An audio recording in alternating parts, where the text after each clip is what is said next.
This is Bob Brown from Over the Rainbow Show. I am a psychic medium and paranormal investigator. You're listening to Beacon of Light Radio. Listening to Beacon of Light Radio has never been easier. Download our free apps for Android and iOS. Listen to our archived shows on SoundCloud and iTunes podcasts by searching Beacon of Light Radio. Tune into our live shows to communicate with our hosts and guests. Join Beacon of Light Radio chat on Facebook to be notified of live shows and ask questions. Thank you for joining us. Beacon of Light Radio, a guiding light on the shore of life.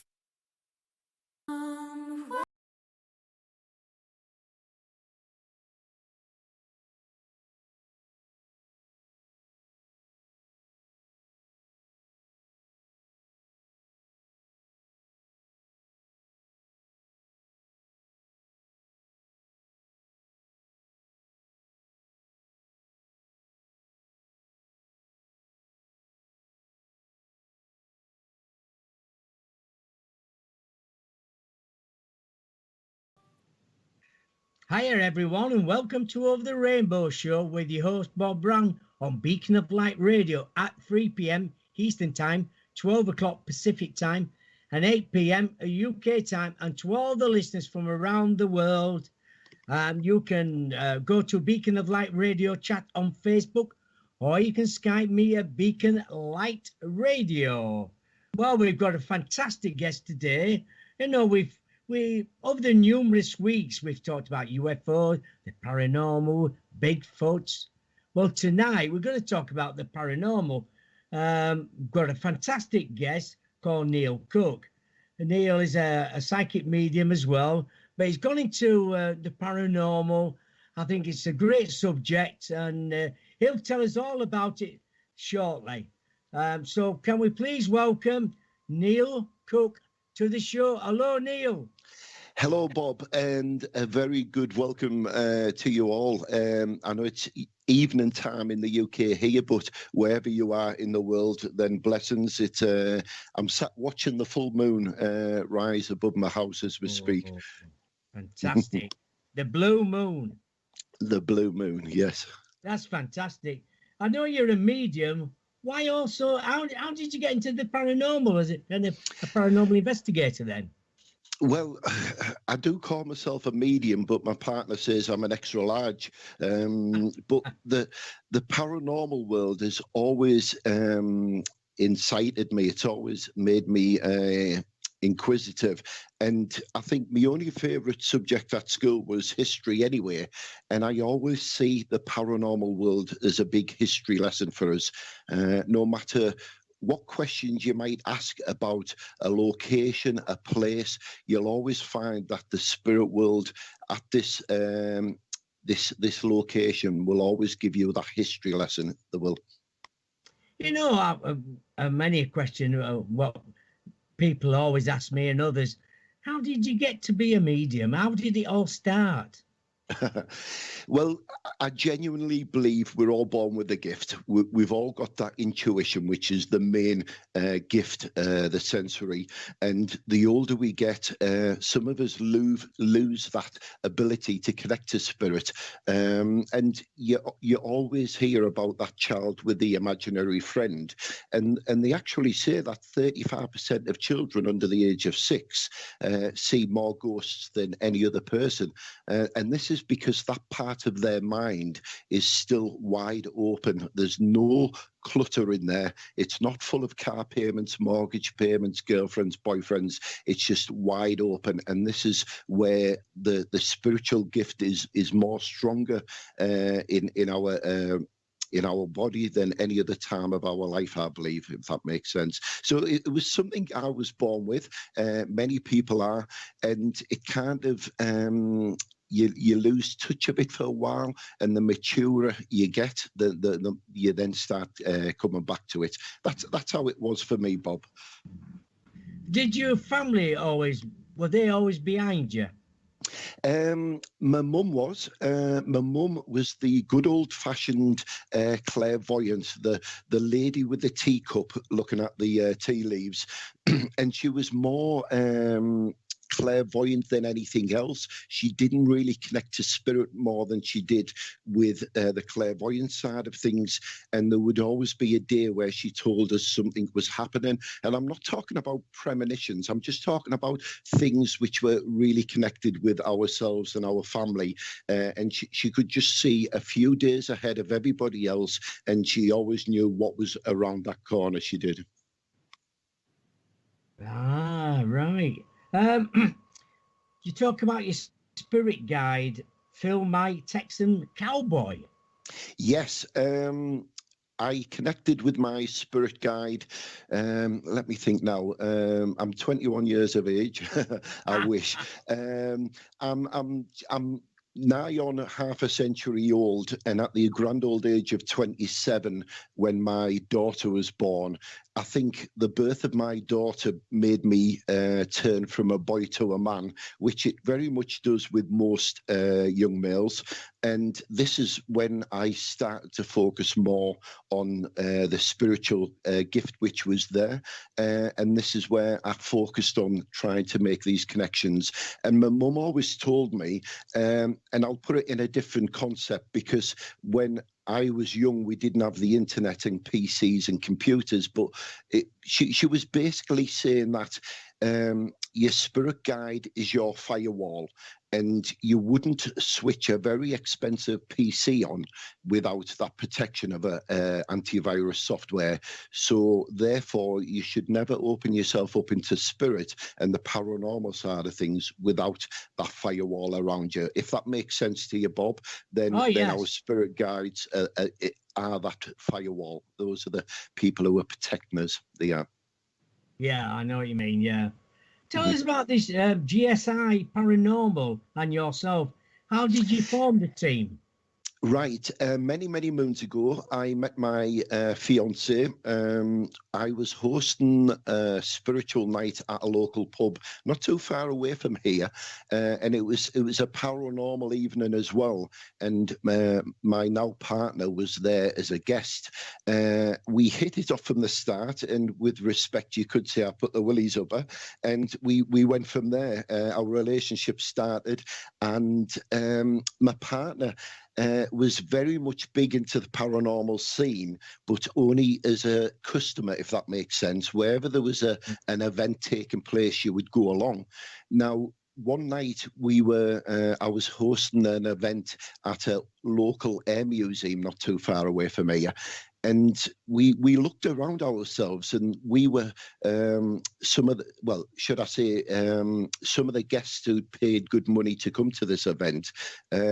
We looked around at the audience and thought, do you know what, we could host this ourselves, because I was hired for the night to host the event as the medium, and then we were kind of lining someone else's pockets, and these good people had all paid a sum of money to go there, and there was 50 in total. And we said, well, why don't we set up our own company, our own paranormal company, and do this ourselves rather than me working for other people? And my partner was very much big, and she still is, on crime scene investigations, which is a big TV program across the nations. So we called ourselves Ghost Scene Investigations, which is GSI Paranormal. Mm-hmm. You know, it's interesting, but do you find it more interesting than doing platform readings? I used to, Bob, and like we just briefly spoke there before we went on air, I found I was going to the same locations to speak to the same people over and over again, doing the podium work and platform work, that there's only so much you can say to someone which you don't know already. And it's like when your brother comes up to you and says, Neil, can you tell me something which is about me or happening in my life? And what can you possibly tell a sibling which you don't know already? And these people who were all sat there in front of me were my family anyway, in the spiritual side of things. And I'd spoke to them so many times before, it was just hard not to be influenced by them previous conversations. conversation. So I kind of stepped back from the platform, the podium work, as we would call it, and then kind of working on a one-to-one basis with new energy, people I'd never met before. And then from there, we kind of branched off into the paranormal side of things. You know, there must be some really exciting places you've been to, and I'm sure there must be some fantastic investigations. Can you just give us a few places where have you been and tell us a few stories?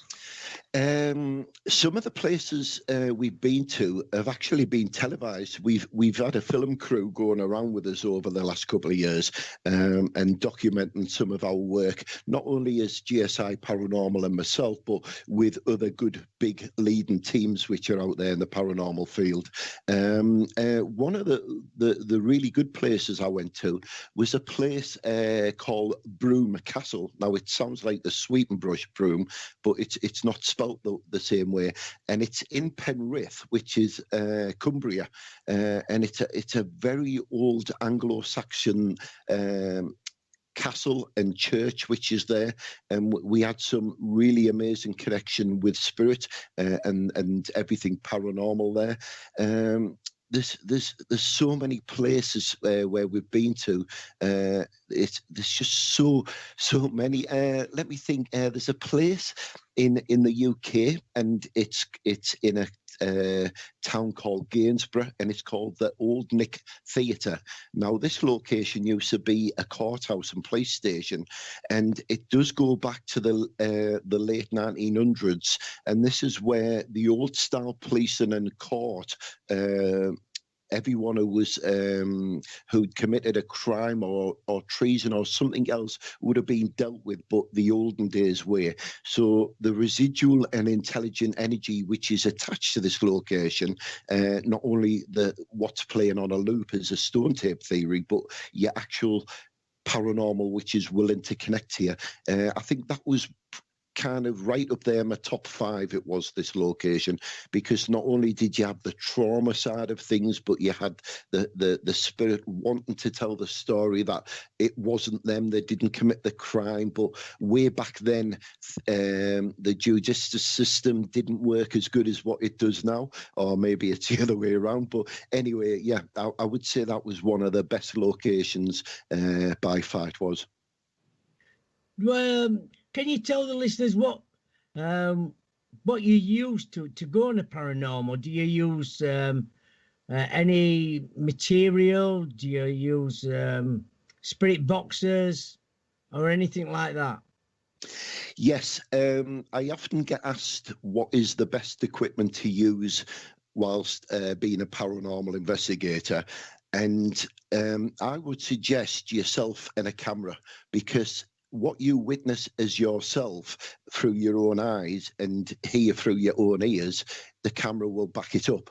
And that's the best tools in the business.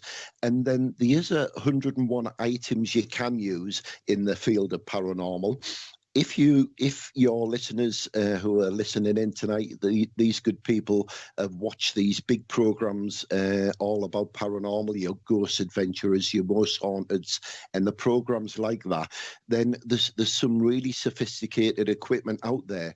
But it's just, at the end of the day, it's just basic equipment which you can buy from the hardware store. There's a K2 meter, and all that does is detect electronic magnetic field within the atmosphere. And this same piece of equipment will tell you if there's a pipe or electrical wires behind your drywall. But it also picks up on the magnetic field in what the spirit give off. So they're just simple piece of equipment. And like I say, there's 101 tools out there, from a compass to a pendulum, crystals, dowsing rods.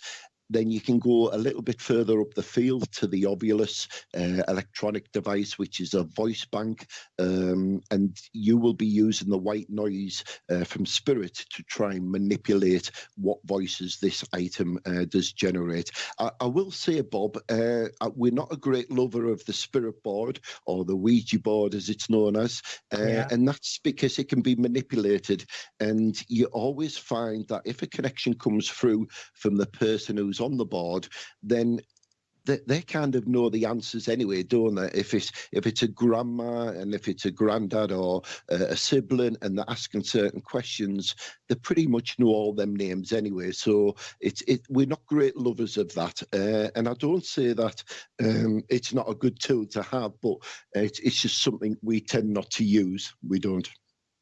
Yeah, I know everybody's different when they're using certain equipment.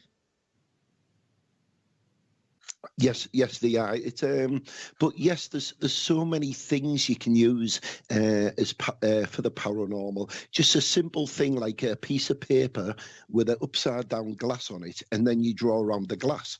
And if that's moved from the circle, then you have to ask, is it paranormal? And as a paranormal group, GSI, we find we debunk more items than we actually find to be paranormal. And there's always a logical, educational reason behind it. But there's only that 1% we come across from time to time, which blows us away, which really gets us excited. Not so long back, we had a big feature across the newspapers here in the UK, and it was about a little girl I'd connected to in a local coach inn. And we actually caught some video footage, which we sent to the newspapers and said, can you ask your audience, is this paranormal? Now, me as a medium, Bob, I knew it was to be a spirit girl, but we don't tend to chuck things out there and say, this is definitely a ghost, this is definitely paranormal. We just all have our own personal experiences from what we do. Have you ever been frightened then? Well, going back to my words of wisdom, Bob, my mum always said, and I know you've heard this 1,000 times, it'll only be the living which will hurt you, not the dead. Now, with regards to the fear factor or being frightened, I always say on my live feed shows, which I do regular, what can possibly scare you or hurt you in the spirit world, in the spirit realm? Because we'll only ever deal with what once walked on this earth. And what's the worst person you could possibly deal with in the afterlife? It could be a grumpy old man, your neighbour who once stuck a pen in your ball because you kept kicking it over into his yard. There's a lot of evil out there, and what I mean by evil, it's evil people who once walked on this earth. We can go all the way back to world wars and talk about these evil people, but I just don't want to get into that. Or we could talk about the modern day evil person who's committed many sins on this earth plane, like mass murder and acts of destruction. These guys, when they pass over the spirit, they very much take that same character with them. And when people say, what's the scariest thing you've dealt with? Well, it's going to be these kind of characters. But the word fear and horror and the scare factor only comes to the unknown. And I always say that when we were children and we used to switch our bedroom lights off and then take that long run and jump onto the bed because we thought a green-eyed monster was going to come out from under the bed, this was that scare factor. This is why we were scared.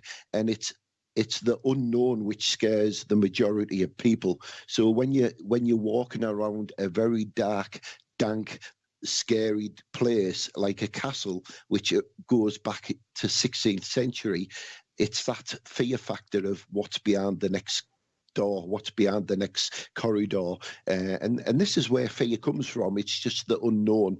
So providing that you remember that it's only the living which will hurt you, and not many evil things you'll ever deal with in the spirit world will come your way, then it's, like I say, it's more of a history lesson. We're out there just asking that question, we are. True, yeah. Mm-hmm. Where do you see your future in the field of mediumship and paranormal? Do you think you can combine the two together then?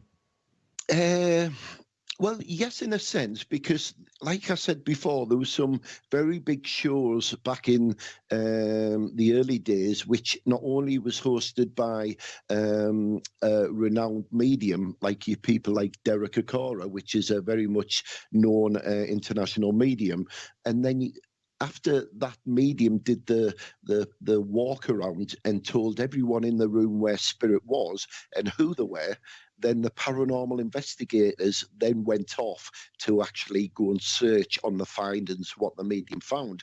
So on that basis, we as a paranormal company, I will do the first hour of the evening where we're looking for spirit. I connect to spirit. I bring the evidence to the table.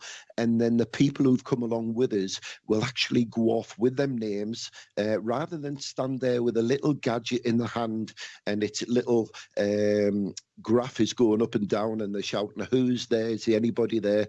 They know who to try and ask for now because we brought them names to the table. We've got dates, we've got people, and we've got incidences which have happened in time. So the two do go together, and I think I've always said that a paranormal team or people who are going out there into the paranormal world should always have a sensitive person with them, because you could stand in a certain part of a room all night long shouting, is anybody there? Please interact with me. And you could be in the totally wrong end of the castle, the wrong end of the church, the wrong end of the cave. You need to be somewhere else, because you understand the stone tape theory, Bob, and I'm sure a lot of your listeners do. And this is where an incident in time is recorded. It's absorbed into the brickwork of the building, more so limestone, and it kind of plays back on a loop in time. So if you go to a battleground, which is the anniversary of that battle, and it's 100 years on, and you then start working with spirit, you're more likely to come across residual and intelligent energy, because it's a loop in time playing back to itself. It is, and it's been in the right place at the right time. And I genuinely believe having a medium or someone very sensitive with that team, you'll be in the right place dealing with the right energy. You will. You know, when you put your team together. How did you find them? Well, my partner is also the paranormal investigator. My partner who sat listening in the other part of the house we're in now, Vicky. She kind of it's her who had that passion for the paranormal world side of things, and we only had a few more members. We've got our good friend Jan, who is a work colleague of Vicky's, and then we've had some other people who've came on board with us for a year and done some amazing work with us, a guy called Shane and Andrew, and now we're back down to just the three of us again. And I think the smaller the group, the easier it is to work, and it's the same as when you're working with guests at a location. I think too many people there, you lose concentration, you get distracted, and there's a lot of interference. So at this moment in time, Bob, there's just my partner, my fiance Vicky, who is also my manager as well. So she kind of manages all my affairs with regards to this. And then we have a really good friend in our lives, Jan, who is a work colleague of my partner Vicky. So there's just the three of us, and it works really well. It does, because we all kind of sing from the same hymn sheet. We've all got the same passion in this field, so it really works well. It does. Yeah, Craig's in the chat room. He says, keep up the good work, Neil Cook. Fantastic medium. Most of all, he's very down to earth. Yeah. I just say it as it is, and I've been listening to your show on and off now, Bob, for some days now, and some of the good people you've had on this show, and we all work differently. We all have a different concept, not only on religion, but the way we work with the spirit side of things, and I mean, I wasn't one of these people who went to a school of learning, because my classroom is this earth plane, and we all learn from everyone around us. And not only do we learn these wise wisdom things in life from our siblings, our parents, but our workforce we work with, and I'm kind of a different concept of mediumship. And what I mean by that is, I don't have a rule book. If I'm in a church, then I'll walk closer to the person I'm reading to, rather than have to stand right back at the front of the church. But we all work differently. Craig is a person who works in the paranormal field as well, and I know him. I've invited him to listen to the show tonight. He has the same passion as well. But yeah, I've worked on the spiritual side with these guys, Craig and a few other people. But yeah, it's we all work differently. Each and every one of us are unique. We all have something to bring to the table, I would say. Right, yeah. What's your favourite reward working as a psychic medium? I think on my Facebook page, I post a lot of words of wisdom daily. Some of them are shared from other good people. Some are from renowned mediums out there on the social media site. And some like when you hear your dad's voice repeating in your head and you remember something significant he said in life, and you just put it into words and share it with the audience. I think the biggest reward I get out of this is when you bring closure for someone, when you bring the loved ones closer to them, because you have to remember, Bob, that ourselves as spirit mediums have the ability to make connection with spirit when they come close. And when you sit down with a person who would like a reading, we are not the conjurers. We don't bring them people here. They bring them for us. They bring the energy with the items they have in front of them, the photographs, the medals, and the little lock of hair, and they bring all that energy into the room. Now, it's a great gift for ourselves to be able to speak with spirit and make that connection.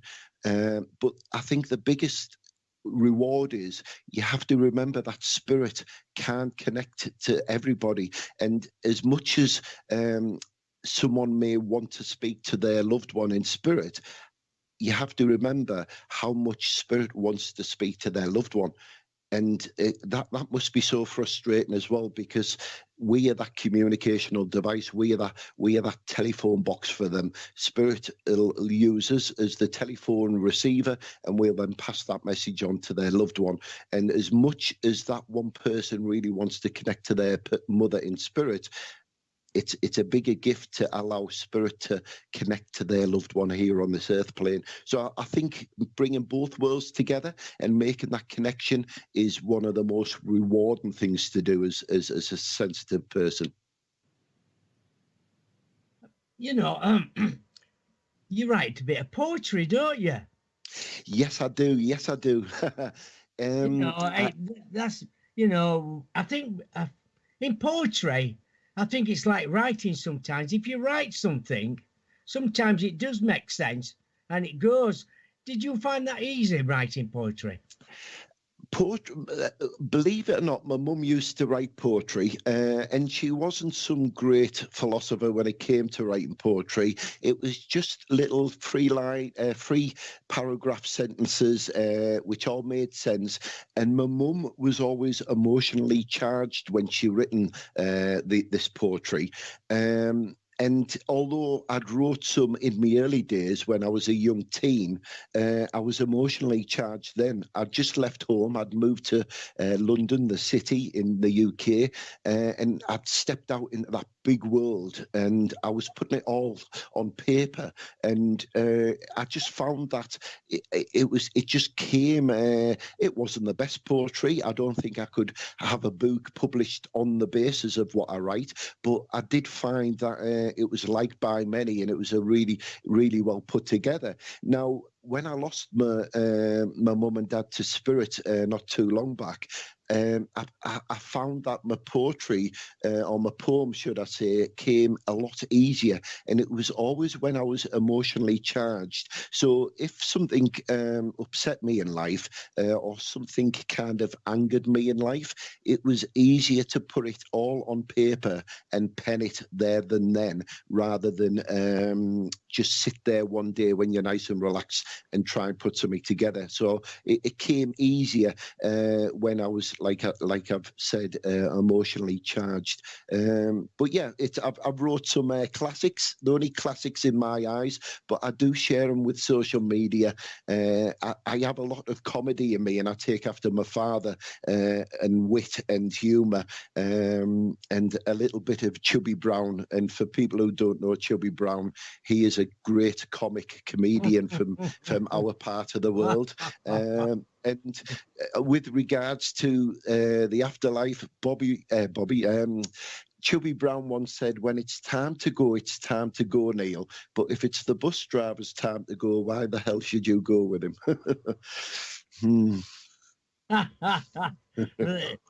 I know the people in America won't know who Chubby Brown is. No, they won't. No.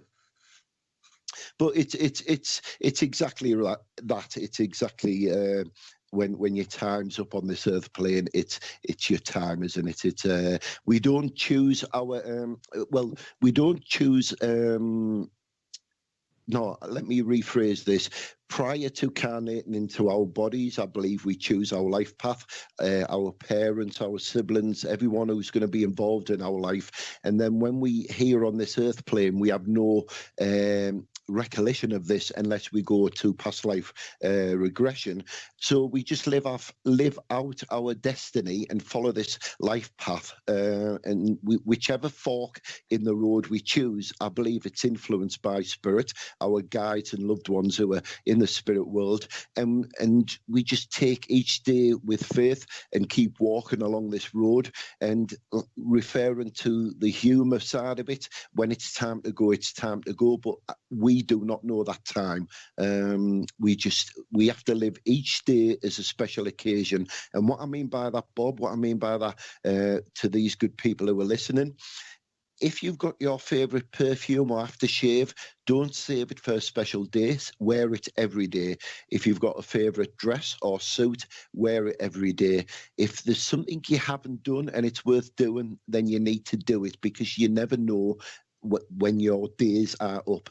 And I don't want to kind of put a darkness on the show to that, but what I mean by that is each day has to be a special occasion. The biggest gift you'll get in life is opening your eyes every morning, and then after that, it's a bonus. It is. Do you think mediumship has changed over these years? Yes, it was very, how can I put it? What's the best word? It was kind of, I can't find the right word to use, but it was very reserved back in its day, going back to the 17th and 18th century. It was a taboo thing. It was done behind curtains and closed doors. There was a special way of doing it, and it wasn't something we kind of, how can I put it, preached. It was kind of like I say, behind curtains and closed door. It's kind of come open now. There's a lot more open-minded people and broad-minded people, and it's I think it's like everything else, Bob. It's like back in the day with the church. It's kind of more relaxed now, if that makes sense. I can remember when my daughter was taking her Holy Communials, so she could go on and progress to senior school. She had to do a Holy Communion, and I can remember sitting down and talking with the priest of the church, the father of the church, and we kind of strayed away from the Bible and talked about things which my concept of religion was, spiritualism, and the afterlife. And to be honest, it doesn't matter what your religion is, what your faith is.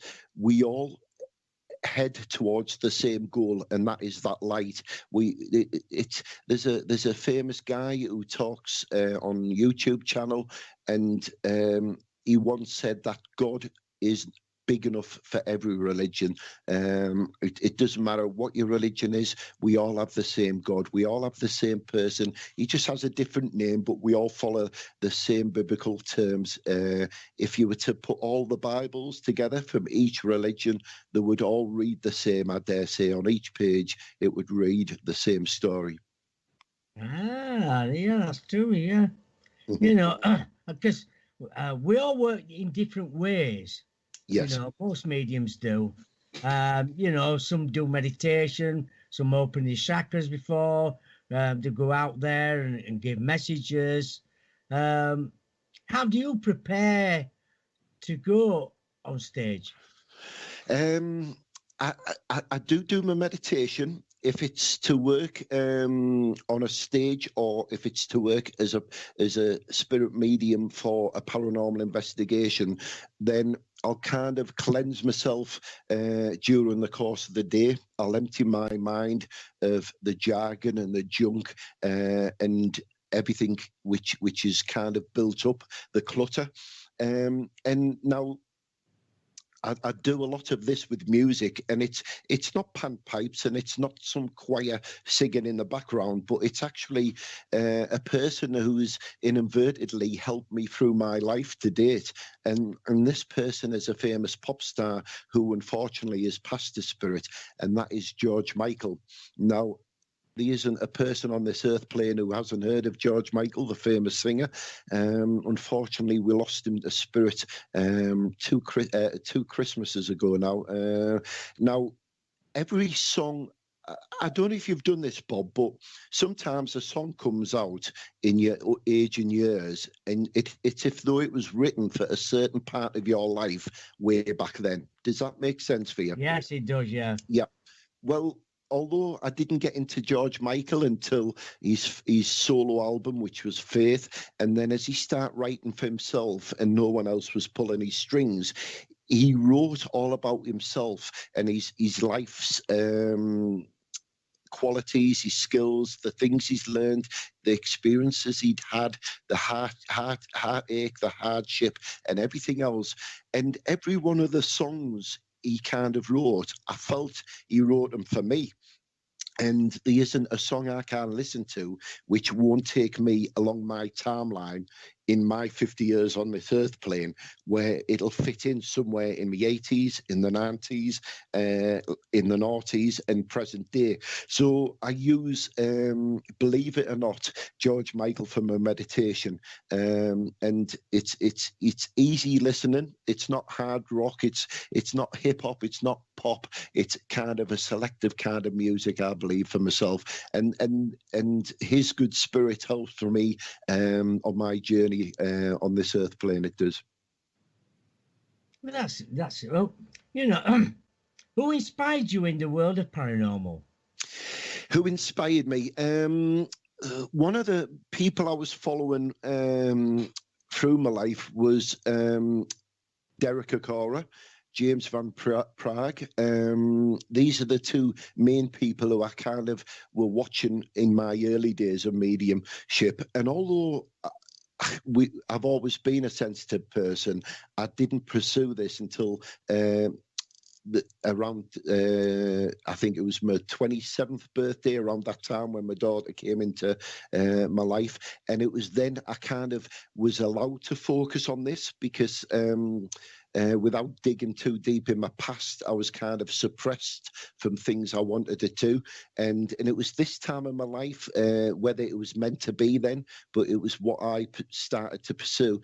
And these were the people who were about 25 years ago. These are the people who were big on the silver screens, on the TV screens. And if they weren't on the radio station, then they were on the TV land kind of thing. So it was them. And many a time I'll watch someone who's or listen to someone, and I know where some of my phrases come from now. I know where some of my how I phrase things come from, because we tend to sit on the fence and listen to other people, and then we go off and tell the same story. And I don't mean with regards to the location, but we put it in their words. And it's just like when you hear your mum or dad's voice in your head and you say to yourself, bloody hell, I sound like my dad now. And it's that kind of thing. It's many a time, some of the good people I've worked with recently, when I'm working with spirit in the paranormal field, I can actually hear their voices coming through me. There's a good friend of mine called John Blackburn, who I spent a year on the road with, and now I'm not working with him. I can still hear him coming through me, and he's still with us here on this earth plane, and I still hear his voice coming out of mine when I'm conducting seances and things like that. So yeah, I'm always inspired by everyone I work with. Like you say, we're all unique. We all work in different ways. So I kind of work with everyone's inspiration in me now. Yeah, that's good. Mm-hmm. Well, I think that's the thing to do, really. Yeah, we all have different ways of working. Yeah, of course we do. Yeah, but do you want to get back into it later on in life? Would you go back to it? Well, with respect, Bob, I haven't left the field as of such.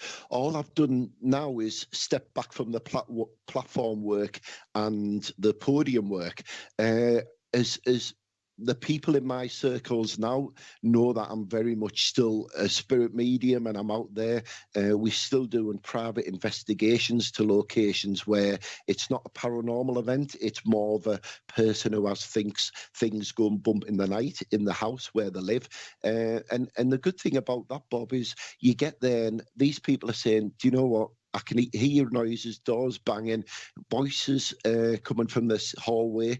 And after we've been in there and come back out, they've got closure because, one, it was the great aunt in spirit, or the mum, or a sibling in spirit, or even a grandparent. And these people are now settled in their house knowing that the grandparents are looking over them, and it was them trying to get their attention, or it was a child who never set foot on this earth plane. And they know that this child is still growing up in the spirit world, and they're very much around the children in the house. So it's something I love doing. I do it for free as well. It's a passion of mine. My mum always said, you're gifted with something, why would you charge someone for a gift you've received for free? And that's how I work. And I do know my inbox is going to be inundated now with lots of messages, but it's something I do with the passion of love. I do. Yeah. Well, can you tell us about dealing with grief when you're losing your mum and dad and sister in 2011? That must have been devastating. It was. But I did get comfort from it as well. I lost my mum suddenly to spirit in the April of 2011. And my mum hadn't seen my sister for some time. There was a little family feud which had went on for some years, and we'd lost touch of our sister. We didn't even know where she existed in this country. We had no contact whatsoever. And the biggest heartache I had while stood at the side of my mum's deathbed was that my mum never ever got to speak to her daughter for some years, and later I realised that only months later news came to me that my sister had also passed weeks before my mum had passed to spirit through cancer. So I actually got some relief and closure with that, because I knew my sister would have been stood waiting to take my mum across to the light into the heavenly kingdom. So as much as I was grieving for my mum and the loss of her, I got relief knowing that my sister was stood waiting for her to take her across. And the same year again, a couple of months later, my mum and dad had been married for 50 years. They were inseparable. Where one was, the other one was. They were never apart. And my father died of a broken heart only months later. And I couldn't grieve for my mum because I had to be strong for my dad. And he was suffering really bad with the loss of his world. Everything just kind of opened up, and he fell into a big dark area in his life, and this was due to how he dealt with grief. So I had to be the strong character around him, and his only close person near to him, because my other two brothers live quite far away. And when my dad passed at the good old age of 78, I was only allowed to grieve then for not only my sister but my mum, and then the triple whammy, which was the loss of my father. Now, dealing with this grief was really hard for me, because we're all empaths, and we all have empathy and sympathy, but sat at a table talking to someone who's lost a sibling or a relative or a mum and dad, you can sit there and bring that message through from spirit, but you can't really empathize and sympathize with them unless you've lost that yourself. Now, it was only then did I have a better understanding of loss when it came to my readings later on in my years after the loss of my three loved ones. I found it easier to address the situation. I knew what these people had gone through and were going through, because I'd now suffered this myself, and I'd never lost anything dear to me in my life other than a pet until 2011, and it was only then it gave me a better light and allowed me to focus better on the losses we have in our families. But the way I dealt with the grief, a lot of people I found always kind of became suppressed. They didn't talk about the losses. They sat back and they kind of drowned it in their own tears. And over the next couple of months and years, I struggled to talk about my losses in life, but for every sentence I completed was another achievement. And my mum always said to me, and I hear these words now, always celebrate our lives, Neil. Never grieve on them. Never wallow in self-pity of what you could have done or what you could have done. Just make sure that you celebrate everyone's life you do. And this is what I started to do. And this became one of my words of wisdom to the people who follow me and I talk to. Don't grieve on the loss of this person, but cry with tears of laughter to celebrate them lives. And this is why I like to go to these humorous funerals, because they celebrate more about the person than they do of the religion of that person, if that makes sense. Well, it does, yeah, it does, yeah. Yep. Tell us about this themed Halloween. My partner, Vicky, she wants to get married in black and do everything all spooky, because, as you know, the psychic medium and the paranormal investigators, and her mum would not allow her to wear a black dress and black boots and look like something from the Addams Family on her wedding day. So they kind of compromised, and her mum said, you can have a Halloween themed party for your engagement rather than a Halloween style wedding. So we threw a load of money into it and really went to town. We told every guest who was coming had to come as some kind of horror character. We even had coffins made for the special event, and there became photo booths on the night. And there was people there who I was talking to, and I didn't even know who they were.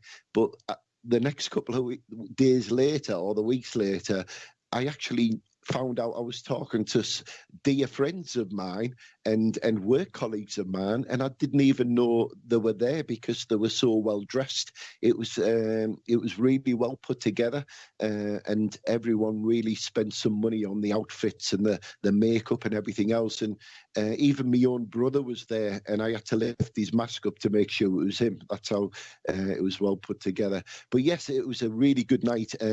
Just days before Halloween, we had fake blood made into jelly and things like that. So it was a really good Halloween party. It was a themed Halloween party for our engagement. How strange is that, isn't it? And to get married in black. Well, excuse me, I'm coughing. That's not going to happen now. She's purchased a white wedding dress. We are getting married this summer in the August of this year. And it's something we've just been organising today, actually. So she has to wear white. We purchased the dresses now, or should I say Vicky has now. So you're going to get married in summer? Yes, we get married this summer. It's at a golf club, which is not too far away from here. It's a hotel and a complex as well, and they do some really good occasions there. Host everything from conferences to weddings, and it's a specialised place to deal with weddings. And the backdrop of the golf club is not only the greenery from the golf course, and then you can see the North Sea just at the drop of the cliffs. You can on the edge of Saltburn. Yes, really looking forward to that. And my brother's coming from Australia all the way to England. Now, in the summer in Australia, our summer here is winter in Australia. But I will find, because my brother's climatised to where he lives now, he'll be the only one wearing a duffel coat and a rain hat in August when he's in the UK, because 30 degrees here will be like winter over there, because they have some really good temperatures out there. He'll be stood there shivering, he will. What advice would you give to somebody who's just starting out to be a spirit medium? First, I get asked this question a lot. I normally ask them to go to awareness classes. If they pop along to their local spiritual church or the community centre or where it actually takes place, and you'll always find them on social media. You can pop in spiritual church and it'll give you a big list of where they are in the neighbourhood, and then pop along to the awareness classes, because we're all sensitive, but we need to open this thing up. And whilst you're there, they normally do what's called a spiritual circle, a healing circle, or an awareness circle. And this is where you can sit down and not only impress the people in front of you, but you'll impress yourself, because with the help of the person who's there, you will find that you're more sensitive than you actually know. Like I said at the start of this chat, we're all sensitive. We all have that ability, but it's opening it up and then decluttering that part of the brain so you can work with spirit. And there's 101 signs out there. We get all these signs from spirit on a daily basis, but unless we're sensitive, Bob, we don't see them. And a lot of the messages I get through, and the loved one in spirit will say, I showed you the sign, it was this, or the butterfly on the window ledge on the flower, or the bird in the garden, or that unique one flower in the middle of your lawn. That was the sign from me. And it's only then that they start accepting these signs from spirit. They start opening themselves up themselves. And this is what you need to do. You need to open yourself to this, if that's what you want to do. We have that ability. It's just, like I say, opening it up. So a good place is the church, and then work in the healing side of it as well, or should I say the awareness classes first? Yeah, I think awareness classes is one of the best things to go to and learn. There's always one in every town somewhere. Somebody be doing a class, maybe one night a week somewhere. It's just a matter of going to your local church, like you said, and asking. That's right. Usually they'll say somebody's on today, but at the end of the program, they'll probably say thank you to the medium today. And Wednesday, there's awareness class at 6 p.m. or whatever. Everybody's welcome to come and sign up and go. Yes, absolutely. At my local spiritual church, we do exactly that. On a Tuesday after the the medium's been on, we then do an awareness class, which is just about to start back up again here in my town, because it's normally something we don't do over the holidays, but we're looking to start that back up again. But it's the same with any church, Bob. Any church will welcome you into there. You don't have to be part of that faith, religion, or anything else. Just as long as you've got an open mind and a big smile on your face, then you're welcome everywhere you are when it comes to churches. What have you got planned for the future then, Neil? Well, I'm going to keep working. Projects? Any new projects? I'm working on one now. We've, like I said to you earlier on, we did some TV work for Showcase TV. That's gone out there, and I think it's out on the American channels, and we're waiting for it to hit the UK and then start being aired on this side of the water, the pond. My audience is America, and I say that with the utmost respect to my UK friends and listeners, but I've always said that 7 out of 10 people in America believe in anything spiritual and paranormal, on the basis that the paranormal not only just means spirit, but Bigfoot and the UFOs and the unexplained. But only in the UK, it's still early days with my kind of work. There's only 3 people in 10 who believe in what we do. And it's like my audience is probably stateside rather than this side. I'm more likely to do better things with respect across the pond than I am here. So I'm trying to get my audience built up and sent all my stuff I do, not only from my YouTube channels, but my spiritual channel through social media. And I do find that my biggest audience on the statistics, the social media tell me that it's more USA rather than the UK. Both sides of the water are just as good as each other. It's just the way statistically it is. My audience is in America. I'd love to get out there and work with the big people in the paranormal field, your Zach Bagans and the spiritual people like James Van Prague and the other ones who are out there. But I'm still young. I'm only 50 years of age, and some of the best mediums in life are slightly older anyway. Well, that's good. That's good, you know. Mm-hmm. Do you still want to write poetry, more poetry, or are you going to leave it for a little bit? Well, I started writing my autobiography in 2012.